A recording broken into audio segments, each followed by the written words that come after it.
Vietnam, once one of the world's poorest countries, now an economic success story. How did it do it? Hello, I'm Mike Walter, filling in for Anna Naidu, and this is The Heat.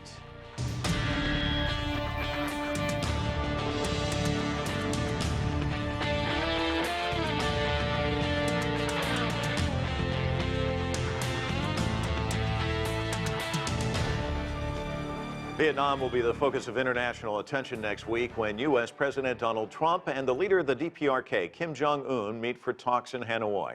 But beyond the important summit discussions, Vietnam may also draw attention for its own story. 40 years ago, it was a poverty-stricken country recovering from war. Today, it is hailed for its success as one of Asia's fastest-growing economies.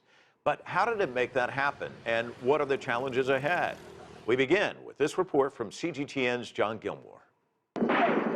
War in Vietnam, fought over 2 decades from the 1950s through the mid-1970s, killed more than 2 million Vietnamese. About 1 million more fled as refugees. When it was over, Vietnam was in ruins, one of the poorest countries in the world. But just a decade later, it was making a comeback. In 1986, with the per capita GDP stuck at less than $300, Vietnam introduced political and economic reforms called Doi Moi. The objective? Transform the country into a socialist-oriented market economy. An increase in private business and foreign investment followed. By the 1990s, exports were booming. Annual economic growth rates were hitting 7%, and the poverty rate was slashed.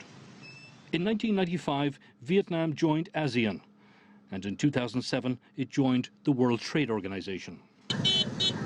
Today, the nation of about 95 million people is, according to government figures, home to somewhere between 440,000 and 600,000 private businesses.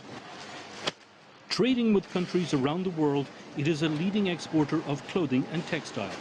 It's a foreign investment hub and an exporter of electronics. And it's also developing industries for the future, like solar. China is Vietnam's largest trading partner from the ASEAN bloc.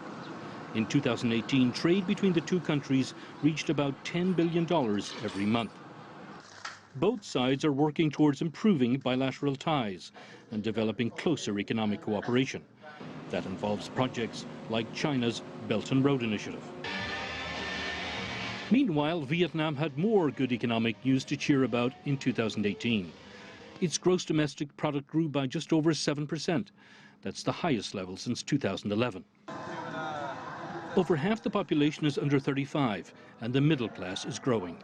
The challenge now for Vietnam is how to sustain its success as one of Asia's fastest-growing economies. John Gilmore, CGTN.